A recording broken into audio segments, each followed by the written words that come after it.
Hello, my dear friends. We studied the weekly Torah reading with the hope of being inspired, for taking away words of inspiration that will carry us through the coming week. This week's Parsha of Tazriah is very difficult in that respect.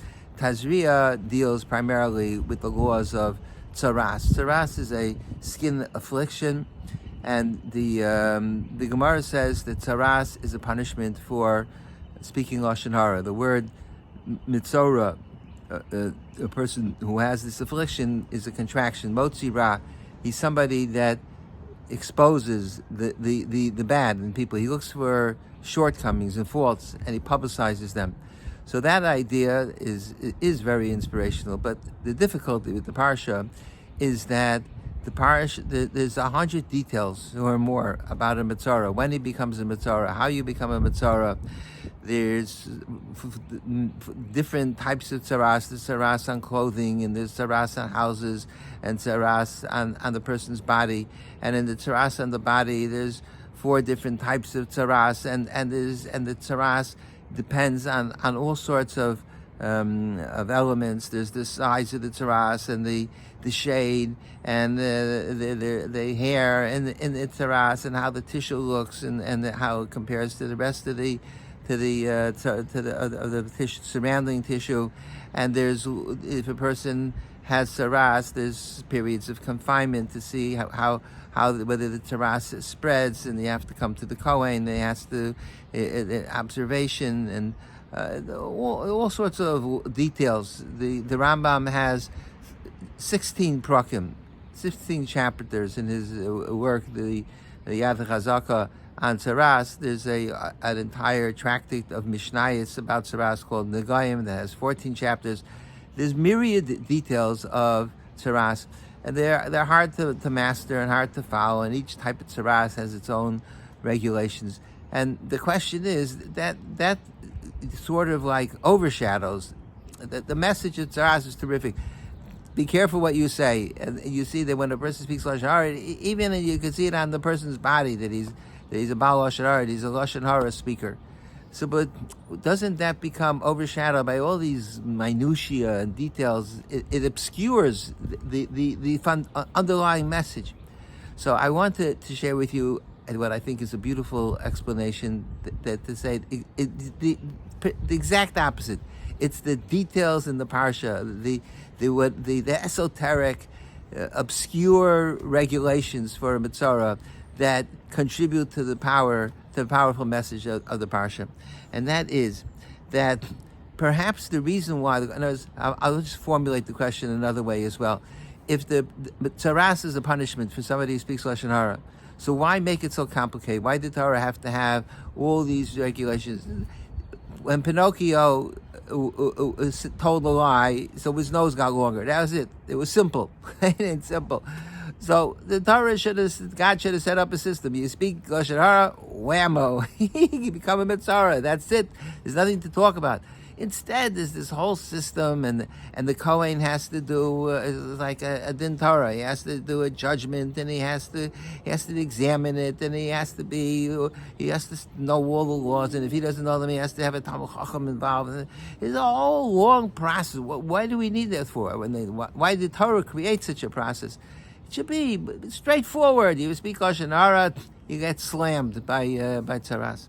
So I think the answer is because being a mitzora is a terrible thing, because a mitzora is isolated from society. He can't stay in his own home. Badad yeshev. He has to sit in isolation outside the community. He has to be separated from the rest of the community, and it's a tremendous embarrassment and humiliation. Everybody knows that you're being punished for your averes. We like to hide our averes. In the mitzora, because he exposed the shortcomings of the person that he's talking lashon hara about, so the Torah says, you know what, we're going to expose your shortcomings, and that's the tit for tat. And therefore he sits out, and everybody knows that he's a mitzora, and he had to leave home, and he can't be part of society. So it's a tremendously humiliating and degrading situation for the mitzora. So the Torah didn't want that if a person is going to be a Mitzvah, the decision that he's a Mitzvah has to be done with tremendous deliberation, with examination. You have to study it from all the angles. In order to become a Mitzvah, there's so many rules that you have to know, and you have to look carefully at the type of tzaras and how big it is, and the shade, and where it is, and how it progresses, and all those elements. And that is a tremendously powerful lesson. And that is that when you're deciding a person's status, and particularly if you decide that somebody is not a good person, don't make spot judgments. Don't run to conclusions. Don't paskin right away. Here he is, the guy with tzaras. You are a Russia. You go outside the camp into isolation. No, you have to. There's a whole process. You have to carefully examine, and that's a tremendous lesson for the Mitzvah as well. The Mitzvah, he's the guy that's guilty of not seeing things in context. He doesn't look at the whole picture. You know, in Pirkei Avos it says how he done his kol ha'adam l'kaf. You should judge the whole person, give them the benefit of the doubt. And many say kol ha'adam means you have to look at the whole person. You have to look at the context. You can't just look at a little piece. You have to look at the whole picture. And that's what we want the Mitzvah to understand, that was his shortcoming. That's where he failed. He ran to formulate conclusions about this person, and he's telling everybody how bad this person is, no good. He passed judgment without thinking. And so the tzaras is just the opposite. It shows that the gravity and the weight of it, that before you decide that a person is going to be a tzaras, it has to be examined carefully. There's a terrific story about Rav Shach, who was a Rosh Yeshiva in Panovich, and the Talmidim once came to Rav Shach, and they said they discovered that there was a Talmud in the yeshiva, a boy who was learning in the yeshiva, and he was being Mechal Shabbos in his room. Maybe he was smoking cigarettes on Shabbos in his room. So they came to Rosh Hashanah and said, Rosh Yeshiva, we can't allow such a person to be in yeshiva. It's a disgrace for the Panovich yeshiva, which was an outstanding, still is an outstanding yeshiva in Eretz Yisrael of higher learning. A young man that's smoking in Panovich, that's outlandish and disgraceful. He should be expelled from the yeshiva. So Rav Shach says, it's very strange that it's hard to understand. A boy who's spending time learning in the yeshiva, and he came to Panovich, which is the elite yeshiva. How is it possible that he should be a Mechal Shabbos in Panovich? He says there must be something going on in his life. Maybe his parents, maybe there's no shalom bayis. Maybe his parents got divorced. Maybe there's an illness in the family. Maybe he has some type of emotional problem that he's struggling with. Did you examine that? Did you look into it? Did you try to find out why he's smoking on Shabbos? So they said, no, we didn't. So Rav Shach was outraged, and he said, you're deciding dini nefashos. When you throw a boy out of the yeshiva, it's dini nefashos. It's life and death matters. You could destroy a person by throwing him out of yeshiva. Before you decide dini nefashos, you have to know the whole context. You have to know the whole story. You people are rotzchim. You're murderers.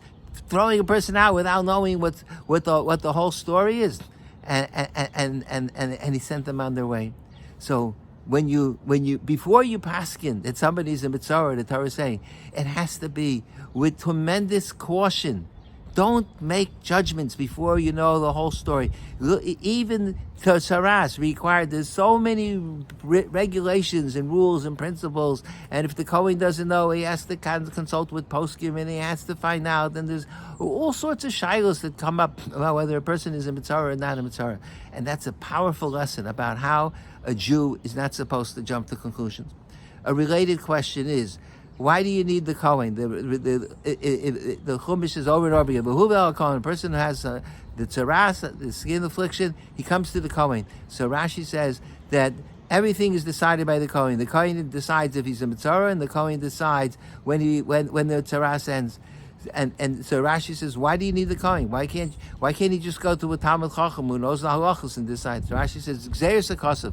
It's a divine decree. We don't know the reason, but many before him attempt to explain why it is that way. So I want to offer my opinion. The reason why a Kohen, in other words, even though it's Xeris Akasa, but we're entitled to offer a possible reason. The reason why you're Kohen is because you want, who do you want that's going to make this decision if a person's a tzaras? You want somebody who has tremendous compassion for Klal Yisrael. You want somebody who sees the good in people and not somebody who looks for the bad. The Mitzvah, his shortfall was, his shortcut was he's motzi ra. A person who speaks Lashon, he looks to try to find. He examines the person for what purpose, to see what flaws and what faults are there in the individual, so that he can have something to peddle. So you want the person who is going to paskin on tzaras. You want the exact opposite. Somebody that has tremendous concern for Klal Yisrael, somebody who is able to look at the whole context of the individual. Who is such a person? That's the Kohen. Because the midah of a Kohen is the Kohen that give birchas Kohenim.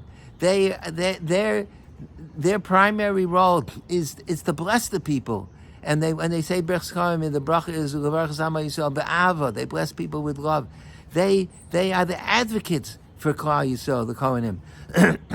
When Moshe Rabbeinu was appointed to be the leader of Klal Yisrael at the sneh, the burning bush, and he told Hashem, Shlach no bi'atishes, why don't you appoint Aaron? Aaron's my older brother. He's going to be insulted because he's in Mitzrayim all these years, I'm away, and all of a sudden, Johnny come lately, I'm going to be the leader of Klal Yisrael. God said, don't worry. V'rocha v'samach b'libo. He will be happy for you. Because Aaron is a person who loves people, and he loves Klal Yisrael, and he was a Rodev Shalom. He always pursued peace. And the Chumash says, V'nos Aaron es shemos b'nei Yisrael al libo. He carried on the choshen, he had the breastplate, he had engraved in the breastplate the names of the Jewish people. Aaron was always thinking about what's best for the Jewish people. He always saw the good in Klal Yisrael. You want to know who should be the one that decides whether a person is a Mitzvah? The Kohanim, because they're the ones that care about them. That's their role in Klal Yisrael, to shower the people with love and to see the best in me. It's like a parent. If a parent has to punish a child, the parent often will say, this hurts me more than it hurts you, because the parent loves the child. The parent's not looking to punish. The parent wants the child to be better. The parent wants the best for the child. So that's what you need. If there isn't a necessity to decide that the person is a mitzvah, then you want, who should be the one that makes that deliberation and judgment? It's going to be the Kohen, because the Kohen and the descendants of Aaron and Kohen have that capacity. There's a terrific story, I told it many times. There was a Rebbe by the name of the Ostras Rebbe, a big Talmud Chacham, and he was in the company of Rav Chaim Moser, who was the Gadol Hador in pre-World War II in Europe, the Posek Hador. He was the Posek for that generation. So Rav Chaim Moser asked the Ostras Rebbe to say Dvar Torah. So the Rebbe was very modest and he didn't want to say Dvar Torah. So, but finally he felt he can't refuse the Gadol Hador, so he said Dvar Torah. So Rav Chaim Moser was blown away. He says, "Wow, that's such a brilliant Dvar Torah." He says, "You're a Gavra Rabbah." The Gemara has an expression, Gavra Rabbah, a person who a great individual. You're tremendous. You said such a brilliant Dvar Torah. So the Rebbe said, saying a great Dvar Torah doesn't make you a Gavra Rabbah. So Rav Chaim Moses says, so what does make you a Gavra Rabbah? So he says, the Gemara says in Makkas, that the people that stand up for a Sefer Torah, but they fail to stand up for a Gavra Rabbah, for a great Talmud Chacham, they're fools, they're tipshoi, because the Talmidei Chachamim, look at their power. The Chumash says that you should give a person lashes for certain averes. You give malchus, arbaim yakeno, 40 times. So Chachamim, they threw different drushes, they reduced it to 39. So he says, look at the greatness of Talmidei Chachamim, that they took away one of the lashes, they made it 39. Even though the plain meaning of the pasuk is it should be 40. So the Rebbe asked, why does the Gemara want to show the greatness of Talmidei Chachamim? That discussion about Malchus is in Dvarim. You have a pasuk in Vayikra, in the end of Vayikra, in Parashas Emor, Sfiras Omer. There it says you should count 50 days, and the Chachamim said that they reduced it to 49. So why, if you want to show that Talmidei Chachamim are brilliant in their Torah expertise, and their capacity to say chidushim. So why don't you show that from Sfiras HaOmer? So the Rebbe said, because somebody who's a brilliant Talmid Chacham and could say he's a genius, and he could say a pilpul and a whole complicated Dvar Torah, that doesn't make him a Gavar Rabbah. A Gavar Rabbah is a person that takes away one of the Malchus from Klal Yisrael. Instead of a person having to suffer 40 Malchus, he only gets 39 lashes. That's a Gavar Rabbah. That's greatness. That's what the Torah considers to be greatness, and I think that's inherent in this in the message of Mitzvah, which is don't be a motzi bra. Don't look for the faults. Look for the good in people. Care about people. See the whole context. That B'dafka emerges from what I just shared with you. The fact that there's such a myriad of halachas, and the fact that the B'dafka, the Kohen, is the one that has to make that decision. That shows the way that one should approach every Jew in Klal Yisrael. Thank you for listening and have a good Shabbos.